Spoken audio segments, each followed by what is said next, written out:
Hey, welcome back to another Shooters Roll. Heaps of basketballs happened, and we're here to recap it. So, first thing we're going to recap is the Aussies basically creating history and winning the bronze medal. And staying on the term of Aussies, Luke Longley. Luke Longley was a hidden player in Michael Jordan's documentary. He was there for three-peat, but if you look at the footage in the Michael Jordan's last was his doco, he's hardly mentioned. So yeah, so he's released his own documentary, and we're going to talk about that. And then if we have time, we're going to talk about a bit of summer league and the hype going on there. So I got my boy RJ, my guest host now. We seem to be committed, getting content out here for everyone. However many people listen to our stuff. Yeah, we just love this. We do this regardless if we're filming or not. So we're just filming to share. And if anyone gets involved, wants us to jump on and debate any topics, we're open to that too. So RJ, the Boomers played against Slovenia, if I can say it properly. Luka Doncic, and we won. Honestly, I was at the edge of my seat. Give me your first thoughts of the game. Well, let's just put a hands of applause for both teams. They played really well. I went down to the stretch. Patty Mills, man, hey, 42 points, dude. Like, yep. I mean, what can you say? It's a hats off effort. The guy really wanted to leave Tokyo without a medal, and they came with it with a bronze.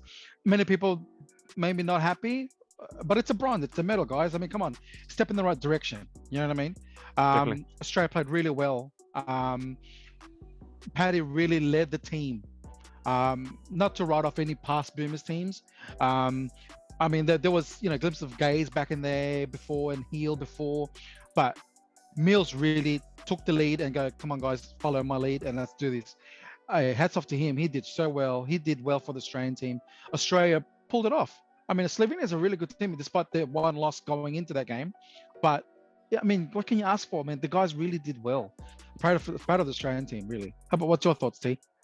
Yeah, let's break it down. So you mentioned Paddy. I felt like Paddy needed to score that 42 points for us to win. That's right. Absolutely. No backseat. Yeah, so his 42 points is actually bigger than the total. Like, so when I was watching the game, I didn't know the basically his total. They scored 42. I knew it was a lot, but there was a key moment in the game in the fourth quarter when we subbed him out because we're up by 11, and literally, literally the opponent scored 4 points straight, and then they had to get Paddy straight in. It was great. It was great result in terms of what Paddy did, and he just put it on his shoulders. Like I didn't like the way that we played against the USA. We were very tentative, like in the semifinals. We were up by 15. Like everyone was shooting. We were taking the shots that we were given, right? But then the second half came through. The US came back, and then we started to get tentative, overpassing and stuff, and then we kind of lost that attitude, right? I think it's one of those things where it starts playing mind games with yourself if you start thinking about the end result rather than just playing the game. That's right. So yeah, that was the game before. So back to the gold medal game. Paddy was he was unconscious, right? So I really liked the look in his eye when he came out and he started shooting. Like there's handoffs that he could have done, but he took it upon himself to say, no, I'm gonna if I'm gonna get down, I'm gonna get down shooting. Get down fighting. You know? And that's right. Literally, he's had that role for a while now.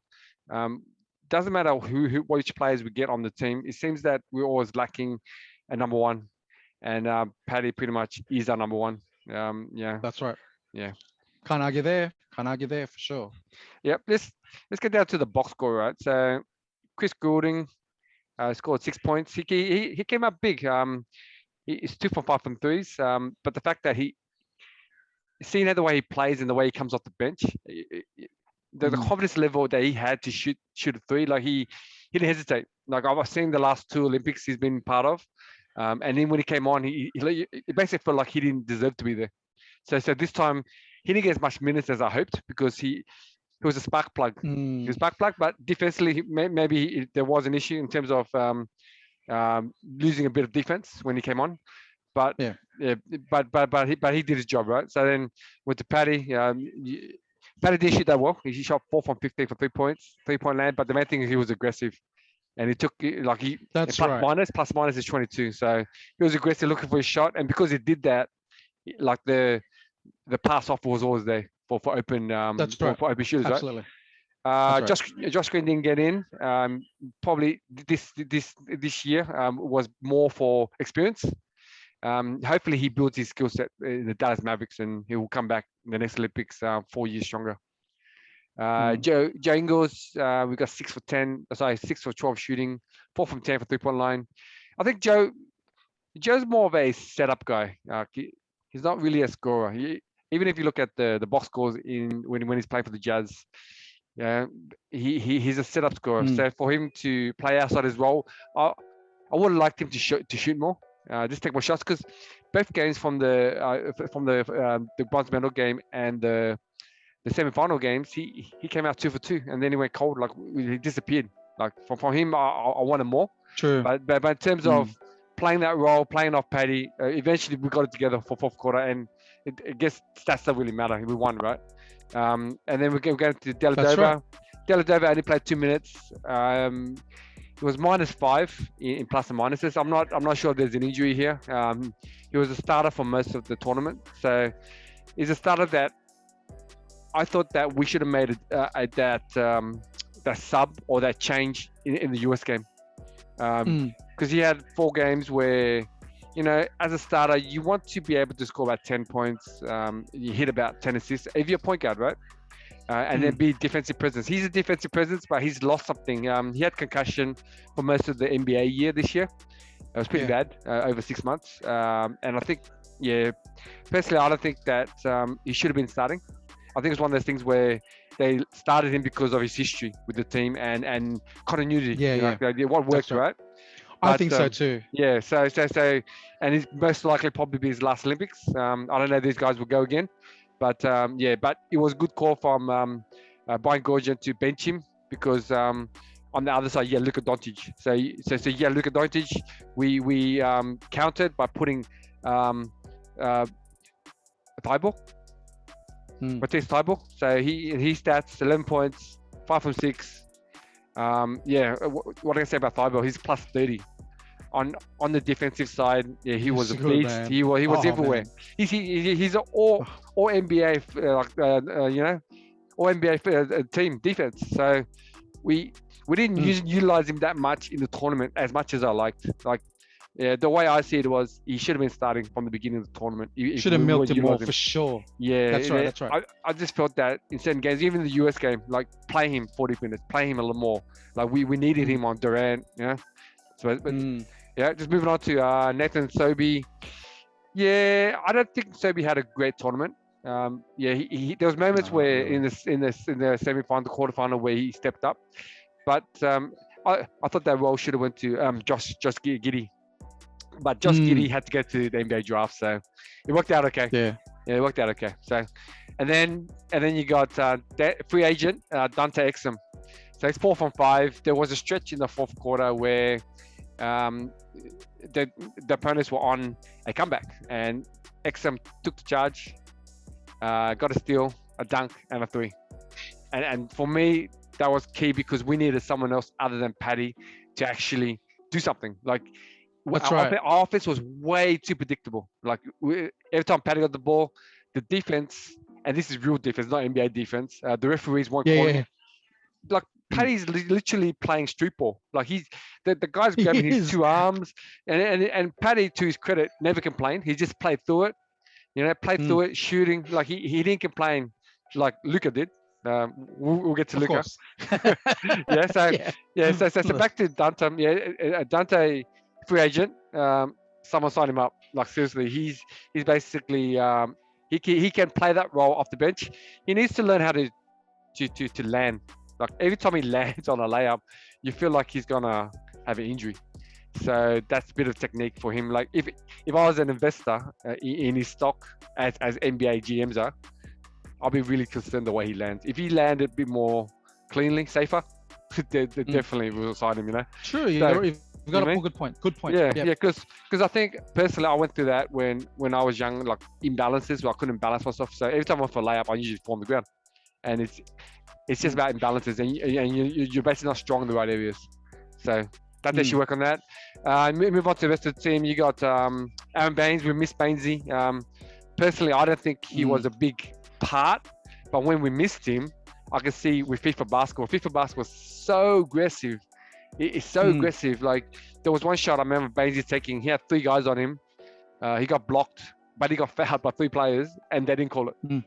And he looked like he was just going up for a normal shot because he was so strong. If he was weaker or smaller, it probably would have been a foul. But Bainesy, prayers out. Hopefully his nerve injury won't keep him out for the whole season, as they might. Apparently it is. They're predicting it might be. So then he's losing, I guess, income, man, and not be able to play this sport. Hopefully he can come back and keep going for the Boomers, right? The next guy I want to talk about is Jock Landau. Man, Spurs. He signed with Spurs 2 years just before this tournament. Just before the semi-final. And then in the final, he's playing against his coach of Pop. So he showed out. He showed out in the semi, and then also in the final. He showed out in the finals too. 6 from 8. He played the big man role. He played the big man role. He didn't take any outside shots. No 3-pointers. Left hook, right hook. It was awesome to see him kind of take over for the middle role. Like we didn't need him on the outside, and he played the role perfectly inside. So, a couple of alley-oops, couple of dunks. Yeah, it was great. And last of all, Nick Clay, or K. I think he played okay. Like he played 30 points. A lot of stats didn't come up. He's a plus 15, but he played a solid role. I would have liked him to be a bit more aggressive. Like especially there was a couple of times when he was in the paint. And there's one dribble gets strong, but then he's looking for parity, looking for stuff. Like it's like we won, but sometimes winning masks a lot of things. These are the things we need to fix, right? So I think Kay from last Olympics, he stepped up, or in the World Championships, he stepped up a little bit, but I want that growth to be even higher, right? Because his role changed because of Aaron Baines. Aaron Baines wasn't available. Then he came to the starting lineup. I thought there was a better opportunity to ask for actually go smaller, but he did his job. He did his job, but if he wants to make the next jump and go to the NBA or more European teams, he has to show that in those big moments, take those tough shots. Take those tough shots. Can't afford to be passive. You need to be aggressive. That's right. That's it. Like when you play the Olympics, or I guess any sport, if you pick for a team, they pick you for a reason. Yeah, that's right. They pick you for a reason. And what? He's like 6'10". He's right next to the ring. Get the rebound, power up, miss it or not.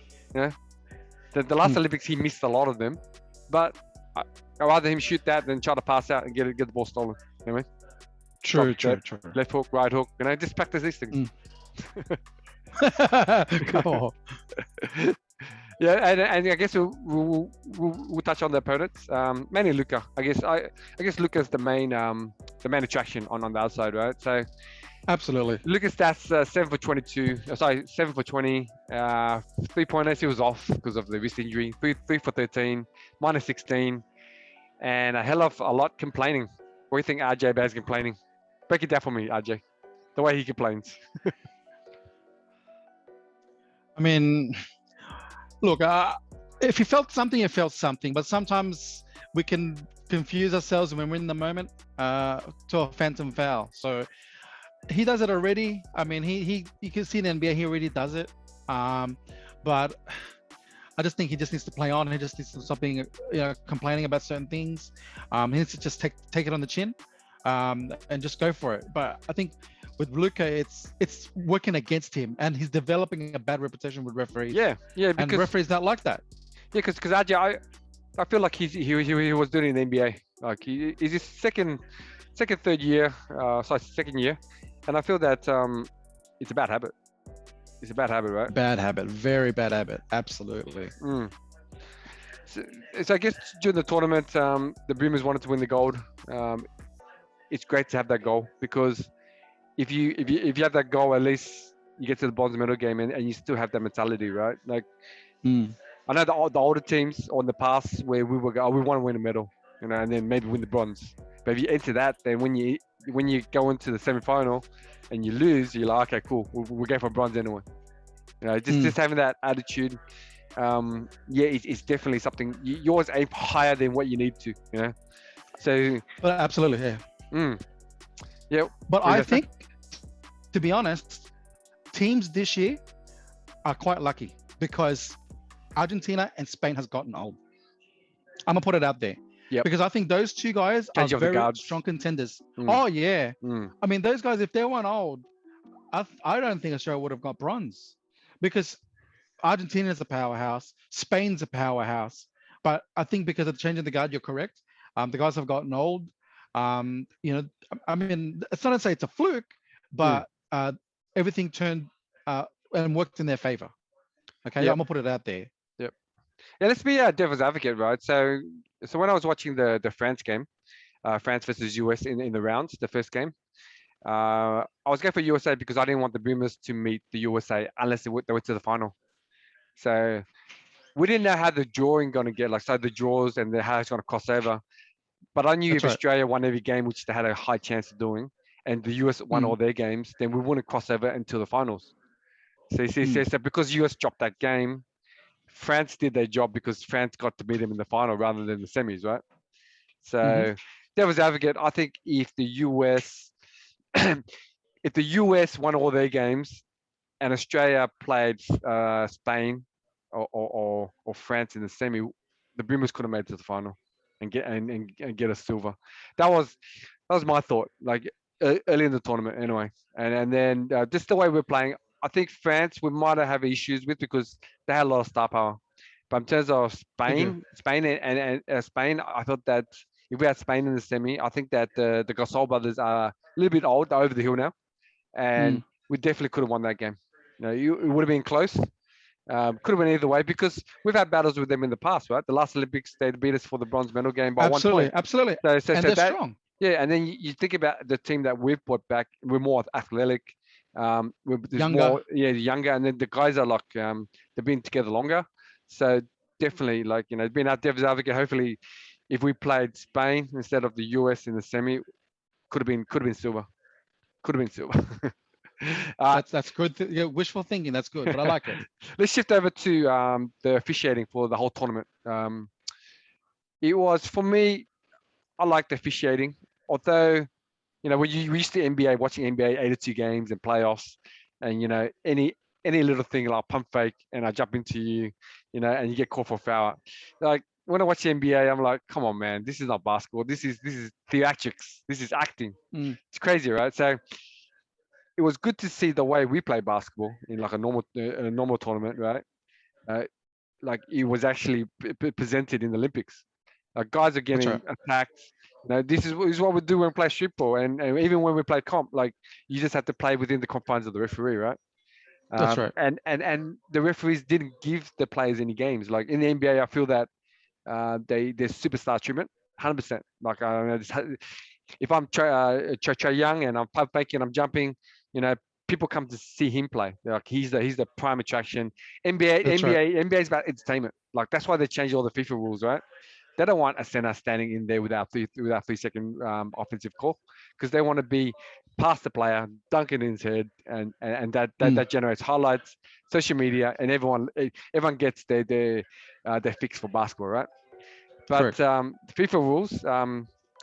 I think the NBA is actually this year removing or next year they're removing a lot of those those areas where they're of concern.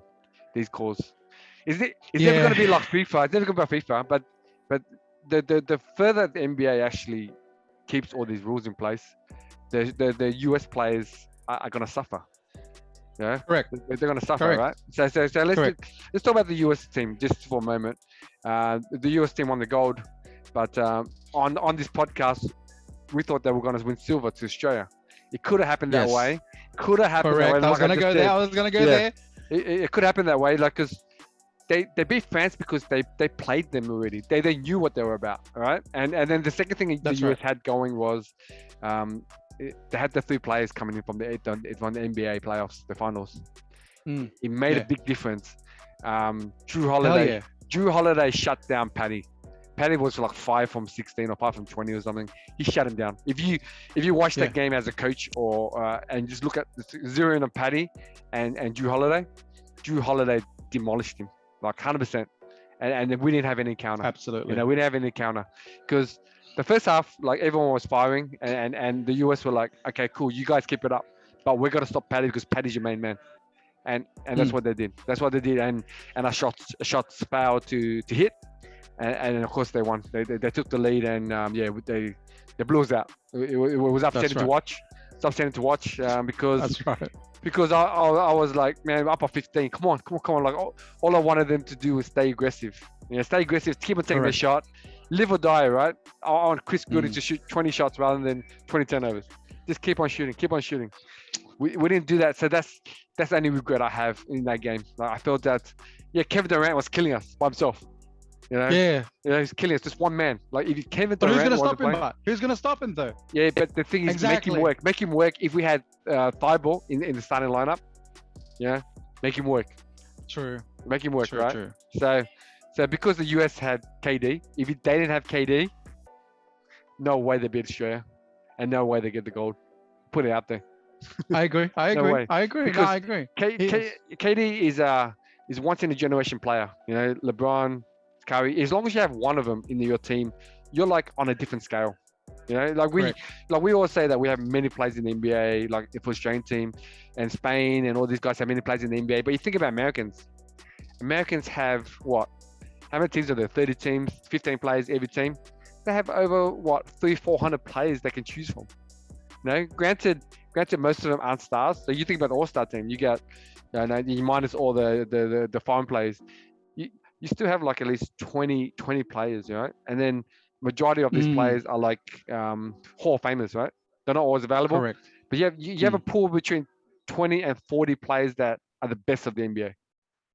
Best of the best. So, Elite. as the world, we're getting closer, but they still got they can pick anyone they want, as long as they're available. That's right. Because KD was available, they had that one star. Correct. I was a bit concerned about Lillard, Damian Lillard, because he wasn't himself, but he's been released that he had an injury, abdomen injury, and he played through it. Were you Good on impressed by anyone else in the US team? Like for me, I like Drew Holiday's defense and KD. In terms of defense, Adam Barrow and Draymond Green were good. But that was about it for me for the US team. I think, look, to be honest, I'm wrong. Okay, I'm sorry to the USA team. They got their act together. I think, to be honest, after the loss, after they took the L, they really got together as a group, and they really pulled their weight together and really played together. And that's why they won the gold, because they got that scare, because they did lose and they thought, oh no, like we can't afford to be like this. So they all stepped up their game. But another thing that presents themselves is that now they can all have a rest. Now, you know what I mean? And that's very important upcoming to the NBA season, especially for Kevin Durant. I mean, the guy who just came off injury, he did well this season, but I think he's going to need his full rest now, because when the season comes, they're going to need all three of them for Brooklyn, plus Patty, to do well. So, but USA, man, hats off to them. They did so well. I mean, they played their game. Hats off to Damian Lillard, man. That guy, man, like, he doesn't complain. He just plays on. That's the way it's supposed to be, like old school days. You play, don't worry about no injury. It sounds stupid, but if you can carry on, just play. And hats off to him, bro. I'm his fan on and off the court. His music, the way he plays, I'm a fan. So big up to Damian Lillard, man. He did well. The rest of the USA team, I mean, Drew Holiday, you needed him for D. He was there. He Massive delivered. Yep. Absolutely, man. Shut down defender big time. And, he did well. I mean, he well deserved. He doesn't have to score 20 points. He just has to play D, and everyone else will be happy. So Adebayo did well. I mean, everyone sort of picked up their role and pretty much did what they can, but you needed those guys to push you over with defense and offense. Yeah. So hats off to the USA team for the gold medal. Yeah. Yeah, it seemed that they kind of fell in line. Like you think about the exhibition, they had a couple of the select guys, select members, the younger guys. Like the team knew that these guys weren't going to be part of the team, and then having the three guys come the first day of the first game against France, there was too much additions, and they didn't know each other. But it's kind of amazing that a team like US can come together for 2 weeks and then win the gold. Like you think about these national teams that have been playing together for years. It just shows the amount of talent the USA have. We Absolutely. we in the shooters we were trying to do LeVar Ball and trying to speak the Boomers gold into existence. It didn't work this time, but Absolutely. No. when the World Championships come up in 2 years, definitely, hopefully we can speak to existence again. Correct, Yeah, correct. just moving on from that. So the USA team, right? Usually you play the Olympics or you play World Championships, and it's kind of relaxing because you're playing with all stars and just chilling. You train hard and stuff. But I felt that this year the US team kind of like stressful, right? Because they were losing a lot of these games and they lost a lot of games.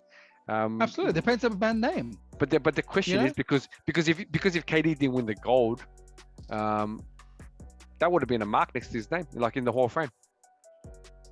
That would have been next, definitely. Yeah. And then next year would have been better, meaning they would have got the top of the top. And it doesn't matter how old they are, they're going to get, like, I'm just saying, I mean, they had KD as an elite, but they would probably get the other top players, despite, I'm sure the USA team would go, well, LeBron needs to play. Who else needs to play? Like, all the elites will need to come down, whether they like it or not, because they lost. It's like when the Redeem team after 2004 happened. Yeah, that's right. Because they lost, they were like, nah, you need to play because we need to win back the gold. We're desperate. We need to come here and play. And look what happened. So and mind you, most of these games have been very, very close. So it speaks volumes when you see that. I mean, I still remember when the USA team, man, every game was a blowout, dude. It was like a practice match. You know what I mean? Yeah, I guess that's my point, RJ. Like, if you were a star, right? Because LeBron James got a bronze and I think two golds or 3 golds. I think 2 golds. Would you put your career on the line now, coming back to the Olympics? Because for LeBron, he doesn't need to come back. He's done 12 years, or 12 years or more, and and then KD's done he's got a couple of he's got three gold now, because you question, right, if KD's not going to come, then maybe Curry doesn't come. You think about the thing that's going to cause you to lose, because it's not easy, right? Because you play you play a whole season of basketball in NBA, like 8 to 9 months, right? Depending on how you go in the playoffs, and then you got 2 weeks of trying to be perfect. Like, you shouldn't be losing games, and then if you lose, then it kind of like puts a bad mark on your resume. So I don't think KD's going to come back to the Olympic team. I don't think he's going to come back to the World Championship team, because I think he's done. Yeah, I think he's done. I think he's done. See, and then who takes over? Like, I guess you got the young guys. You got Zion. You got Trae Young, but you don't have that star anymore. Not yet, anyway. Like, we got years to go ahead, but yeah. So it'd be interesting to watch the US team, like how they're going to pivot. Like, I'm pretty sure Trae Young, and a couple of the young guys, they're keen to play the US basketball, but they're not. They don't have experience, one, and then second of all, they're not that. They're not the top tier guys in the NBA. Yeah. So maturity plays a lot in it. Yeah, maturity plays a lot, and I don't think they're there yet. Yeah. So it'd be interesting. It'd be interesting to see how Grant Hill, who's taken over for D'Angelo, he's taken over as the USA chairman for the basketball team. So it'd be interesting how he has a lot of relationships. If he can somehow pull a lot of, maybe, because KD did this time, if they can get Curry or like a big man, like guys that are on top of the NBA, get them to kind of transfer the culture into the young guys and get them ready for the Olympics. Yeah. So it'd be interesting to see. And during this time, I think the Boomers will have another opportunity, because we're the US and all the other teams that we mentioned are to come down, right? Because there's a changeover position, old and young. The Americans, they don't want to diminish their resume, so they might not want to play. but the Australians like they all want to play, and we're all young, and we're kind of having that changeover that we need. You know, the changeover is happening, and then that culture, like going back to the Australian, the win, the bronze, just seeing Paddy and then Andrew Gaze and all these guys cry, so much emotion. They're all connected through the boomers. They're basically boomers. What is it? But they're basically connected through the boomers brotherhood. Correct. So it's National pride. National pride. Yeah, national pride, man. Yeah, so let's talk about let's move on to I guess Luke Longley's documentary. So Luke Longley's documentary that was released on I guess the locally on ABC. The Jordan's documentary didn't have him include him. I think he was a big part because during that time, he is definitely a big part. Yeah. During that time, there was many centers in the NBA that were dominating. You got Shaq, you got Robinson, Ewing, Lonzo. And then you got what you call it for the Rockets, Olajuwon. Like these guys were like the main guys on their teams, right? And we basically needed so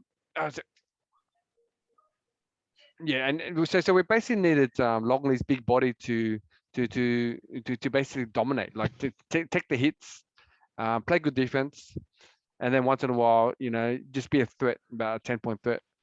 So what are your thoughts, Ajay, on the documentary so far, the episode 1? I watched part 1 of the documentary, and from what I can analyze, I think his career was a fluke. He even said so that his career wasn't. He really didn't want to be destined to go to the NBA, but because he was 7 foot tall, he got in. And I thought, wow, like the dominoes fell in his place to sort of, for him to go to the NBA. And I can hear him how he hated to be in Minnesota. He didn't like it there. Dude, man, you get paid millions to play a kid sport. Exactly, man. Come on, man. Exactly. But I guess it's when you develop that passion when you get that money.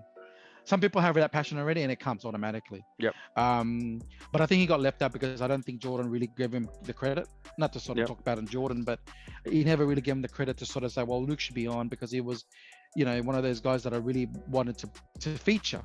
And I think he can see that he wasn't really his basketball IQ wasn't there.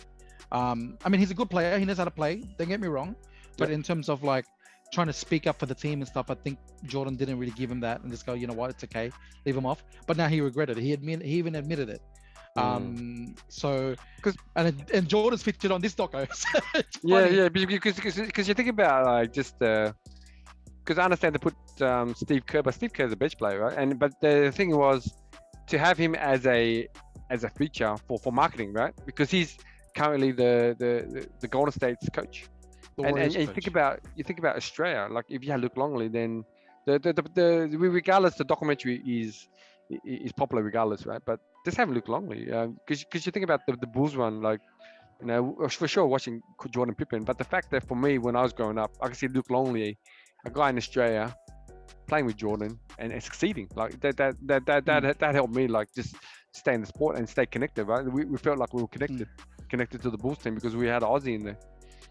So it's a bit disappointing, Jordan's documentary, but because of it, we have more basketball to watch because Luke Longley's decided to make his own. So correct. And to your points, it seems like he didn't even enjoy the sport. Like you look at those highlights of him playing the local competition, bro. He's like 6'10" at that time. And literally, he couldn't score. And then when he's shooting, like the defense just left him open. Because they know. Because Ajay, like you played top players before. I've played against a 7-footer before. That was okay, but he was just a scorer, right? So then double triple team him, and they couldn't pass out. Like it's kind of a novelty. It's hard to play against 7-footers, but but it's one of those things where if you know that they can't shoot, like shoot outside, and they're not interested like in their face, then you know you're gonna beat them. You know you're gonna beat them. Doesn't matter how big you are. Like there's no passion. There's no passion in his side. Yeah, a couple of things that I found interesting was just his soft manner.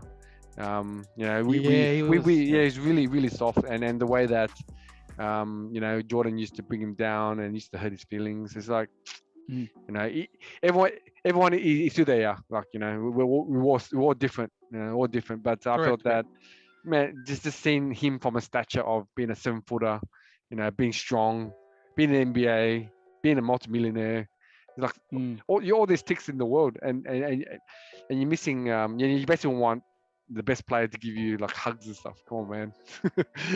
like I said, everyone's different, but giant.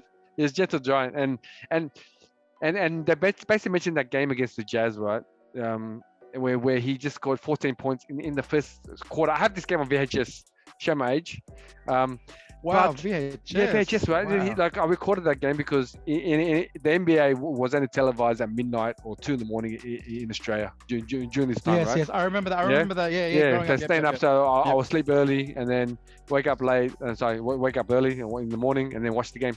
And I remember watching this game in Utah, and Luke Longley was left hooking, right hooking, drop step. He was looking like Shaq, against Sean Kemp, and then Jordan said his commentary. He said that Luke, man, you're killing it.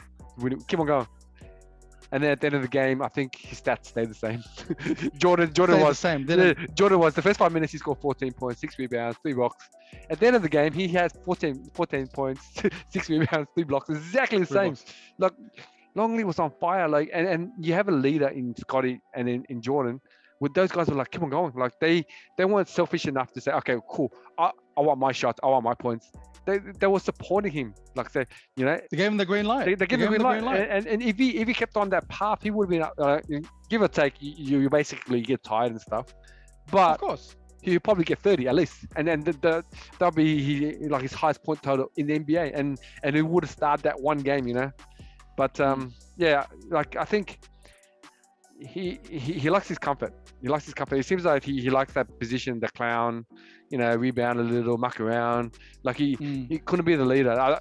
And I think at the end of the first episode that when he was saying after he left the Bulls, like he couldn't handle being in the Suns and New York, like he just lost it, right? He just lost it. He didn't have that structure around him. Like Phil Jackson is like a father figure, Michael Jordan, and then Pippen, I guess, to a lesser degree was more like the mother or the softer one, the nurturing one. And then you got two crazy dads you got the crazy dad in MJ, and then you got the comforting father in Phil. So correct. So yeah, it's just sad to see how his career ended, and how he had ankle problems and he had all these physical ailments. So yeah, having that much money, I guess, as a fan, you think that. As a fan, and we play basketball, when we take care of our bodies, we think that with more money, we'll probably take care of our bodies better, right? But that's how seriously we take the game. When we play and we talk on this podcast, we're really into the game. We love the game, right? So if money was an option, we'll pretty much have everything you need in your house to basically support your body. Sauna, hot and cold bath, equipment from everywhere, just constantly have your life around the game, because the game is the thing that generates your income, right? That's your profession as Luke Longley's. Correct. So yeah, so I guess I was quite interesting the way he grew up and the way he went through life, and then his wife, but he's his former wife. So yeah. So these are the things I'm looking forward to, I guess, in the next coming episodes. I'm not sure when they're going to be released. I guess, why did the wife leave him? And then the other thing is, how did his ankle get so bad? Like, he played in the NBA. Like, I don't understand. You have your medical staff. If things were that bad, then there should have been some sort of recovery or some sort of operations to help him get back to what he needed to basically back up every NBA season. Yeah. What are your thoughts, in terms of? But apparently, Yep. Because the medical teams in NBA, they all have one, yeah.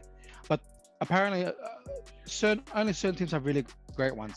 Apparently, the Suns medical staff is like one of the best. Yep. So, you know, I mean, they all have it, but some guys are just really great. And I think Chicago wasn't mentioned in that conversation. It's only, Phoenix. So Yep. he did go to Phoenix after, but I don't know what happened then. I mean, it looks like they weren't looking after him good enough, or they didn't really sort of take care of him, or he sort of neglected it. He didn't really look into it. With medical science now, I mean, not now, but even then, it was really good. I mean, I'm sure you can find a way to sort of, but I don't know the fine details. But I'm just saying, like, with those, especially those guys, man, like the NBA is a multi-million-dollar business. Yeah. They've got medical staff that are the best. I'm sure they would have looked after their bodies with it. Yeah, but yeah, because you got the NBA, but then you think about LeBron, like he spends like $1 to $2 million Australian every year taking care of his body. Like you have to put it back in your body. Like Luke's made, I reckon Luke was close to 100 mil in his career, right?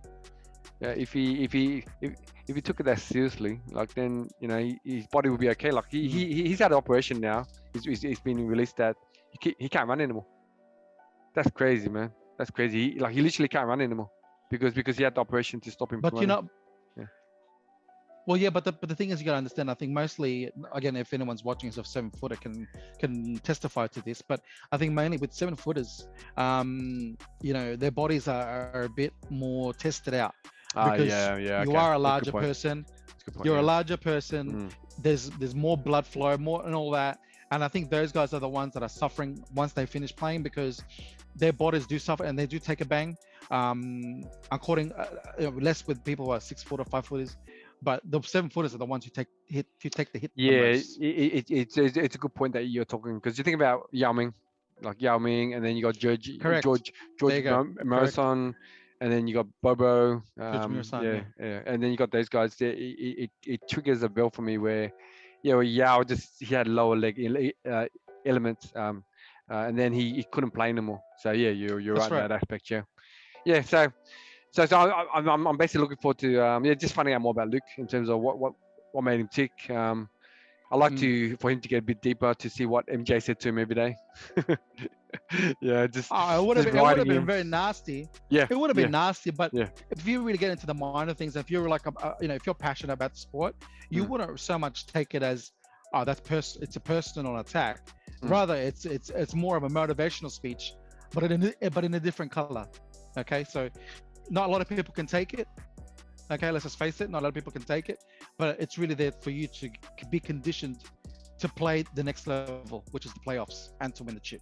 So definitely. Just going on MJ, I think MJ's all his documentaries we've seen it like as a basketball fan, and his thing is always train harder than the game is. That's why he put the intensity, and then when the game happens, it's easy, right? I guess that's the mentality I took when I'm playing basketball. If the training is harder than the game, then of course it's easy, right? So you train like the game lasts for about an hour. You train 2 hours at that high intensity, then the game is half the time. So yeah, what are the things you're looking forward to? I guess in the documentary for the next coming episodes coming out. It's just pretty much how he's dynamic with the team and dynamic with Phil Jackson and with Jordan, because I've read the Jordan rules, I've read a lot of the Jordan documentaries, and I've heard like Luke Longley saying things like, this guy's a bastard, like who likes this guy?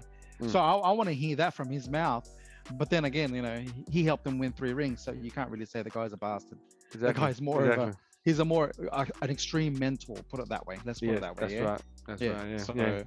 So those things, the dynamics. Yeah, because just another fun fact was Luke Longley's house burnt down in Perth probably a couple of years ago. But when he built the new house, Jordan sent him furniture. Jordan sent him stuff. Yeah, so I want to see that verified in the docker. I want to see that verified in the documentary. Yeah, that was an article I read a while back. But these things, if they can go into more details of, I guess, Jordan's softer side after they retired, because Jordan is he's connected to all the players. You're basically connected to all the guys that you win championship with. Correct. Yeah, correct. And I know now Jordan is he's an easier guy because he's a grandfather now. So yeah. He's older now, man. He's He's older mellowed, now. man. Smokes his cigars all day. True. And then he has those yellow bags in his eyes because of alcohol or something. He's I don't got his know. own booze range, so you know. Yep. That's enough of that. I guess the summer league's on now, so a couple of things on now. Hornets. Yep. So you got summer league, Gotta watch Hornets. and then the other thing we have is the under 19s FIFA females basketball. So Mm. so we'll wait for more games to maybe break down that if anyone's watching. I'm watching a little bit of it, but let's go summer league. So summer league's been interesting. We've had a couple of days of summer league, 3 or 4 days at the time of this recording. Which got Kate Cunningham saw his highlights today against OKC, which has a Australian number 6 pick, Josh Giddey. Sprained his ankle in the first couple of minutes, so he's out. But before that, he had a crossover dunk, which is pretty impressive. So did you see that highlight yet, RJ? I saw a bit of those ones, but I really followed the Hornets because, look, man, I'm a Ball family fan, so Yep. I'm waiting for the third brother to make it. Yep. I've been following, what he's been doing. So yeah, so he scored far, 16 points. 16 points. 16 points. Yeah. Yep. It was pretty impressive. I felt that he belonged. Yeah, go ahead, RJ. You go. Yeah, he belongs. I mean, the guy is, and look, man. Again, people don't like him, but LeVar is right. He's his sons. He knows his son's better. He is better out of the three when it comes to scoring, I believe, because the other two is a pass first option. This guy's a pure scorer. So I watched his shooting. He was lighting it up. 16 points off the bench. Hey, man, that's something. Yep. Now, if he does it again, for me, I don't think he should be in. I've seen a couple of guys in the NBA, and trust me, this guy belongs in the NBA. Yep. So for me, yeah, he's good. Yep. I think that if he shows in the games that he actually plays can hit like consistent 3-pointers wide open, man, if the Hornets don't take it, someone else will, because that's what you want in the NBA, right? Because that's the modern game. He's the modern game. Because you think about every team has about 2 to 3 stars, and then you have 2 guys that usually you want to shoot and hit up at threes. You're gonna be open. You're gonna be open. There's no one gonna be next to you because they can't be, because they have to double, triple team the stars. And today, for this game at least, he's shown that he can hit the open 3. Like for me, the one that he was wide open, he spun the ball, and then he made the shot. That was key. And then he made the one that he got fouled. As another one. The 4-point play. Yeah, 4-point play. And then the one in the corner. So defense was close to all of them, except for the one of them. I just thought that it was one of those moments there where you feel for him. After after the China issue of shoplifting, and then and they're going around the world trying to play basketball, trying to create leagues, all these gimmicks. People. He had a comment where he said people forgot about his Chino Hills, which is the high school he went to. What he did there, and what he did there was shoot the shit out of the ball. Like that's true. You think about the end point. All the brothers will pass him the ball, and then he will usually shoot it. Usually shoot the 3. He was a deadly 3-point shooter, the best 3-point shooter in the family. So it'd be interesting to see how he goes in terms of that. Have you had a chance to see the Warriors games? Not yet. I've just been focused on the Hornets games, to be honest with you. Yeah, I watched the Warriors one. Moody and how was that? How was the game? And the other rookie, Kaminga. They actually look like they belong. Like I like the look on the court. Like they didn't look lost. You think about sometimes when you get rookies, especially especially low, like under 15 or 20 plus rookies, they look a bit lost. Like they made it to the NBA and the college game doesn't translate. But these 2 guys, for that one game anyway, they look like the cornerstones of the team. Like you had more experienced guys on the team, but everything they did was positive. Like they both had I think they ended up losing that game, but whatever they did was positive. So they're always looking for the teammates, looking to score, just being aggressive, and just taking what the defense gives you. Right? They weren't tentative. Right. This is what we've seen in some of the top picks in the last couple of years where they're always they're scared. They're scared. Like they're the top pick. They don't want to be a flop. But with basketball, if you keep on doing what you did to get there, that's what teams want. That's what teams want. Like like Kate Cunningham, when he played today for the the Detroit Pistons. Yeah, just seeing him play, like you go, that's like LeBron. Like I know the defense is summer league and stuff, but you only can judge the player on the opponents he has. But the way he was presenting himself and playing, it was Correct. crazy. His floor vision, like he basically translated what he had in college to the NBA, the summer league NBA. And if he can do this against NBA like summer league guys, definitely could get there when he plays proper NBA players in the season. So You're right. The potential's there. potential's there. So far I've been really impressed by the rookies.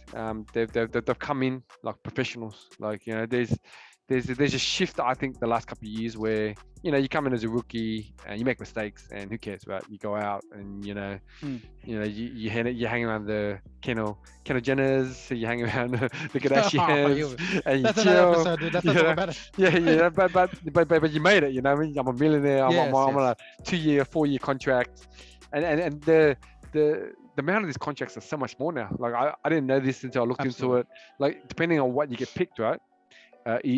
Is the highest level of contract you can sign. Yeah. Like I think Josh Giddey from Australia, he's number 6 pick. I think he's roughly at 5 mil like every year, and then he goes up 2 mil every year, Mm. and he signed for 4 years. It's crazy. It's crazy money, right? It's crazy money. It is. It But is. but I feel Josh and all these rookies are coming in. They're coming in correct. Like since the college is finished, all these players get personal trainers or they get NBA trainers, and they train every day. They train every day That's up to right. the draft. So Correct. because there's the draft combine and there are also the teams that actually come in to the draft. Sorry, come into their teams and do private workout. And that private Mm. workout is kind of what you practice. Like Correct. for Australia, it's like doing a driving test. Like you practice that driving Mm. test until you mastered it. So then Correct. when you get to the test, you killed it. So that's Mm. what these players do. They shoot, drive, pass, play one-on-one against other players. And they're coming correct. I wasn't too impressed with a lot of rookies from last year. Maybe just Melo, just Melo. Like he played at a high level last Mm. year, and I don't really see other outstanding names. But this year's class so far, anyway, I've been impressed. Definitely something that because we're lacking basketball on content on the internet with the Olympics being over, this is something that Mm. I'll have running in the background. Correct. I'm And saying. watching these things, yeah. So, and then rewinding like massive dunks or good plays and stuff. So, That's right. yeah, that's what we got to look forward to. Yeah. So next episode, hopefully the next Luke Longley documentary's out. RJ, hopefully you can catch up with. There's a documentary called Ball and Glory, which talks about the US team, the US team's the 2021 team, how they got to gold. They haven't shot out the last episodes yet, but it was kind of a setup. And then there's also another one I watched recently on LeBron's son, Bronny, at his high school. There's also a documentary on that, which his father produced. So there's a couple of Of course. documentaries out there. So I'll link them all below. If you guys check it out, and then let me know what to say. And once you've seen it, RJ, we can go through it. It's quite interesting. No worries. Quite interesting how big basketball is in America. It's exploded. Yeah. Yeah, it's Even exploded. more. And with social media, it's banging. So that's all Mm. we had time for today. So yeah, I'm T and RJ. See you in the next episode. Hopefully jump on, subscribe to our channels, and stay in touch. Thanks, guys. See you guys. See you, T.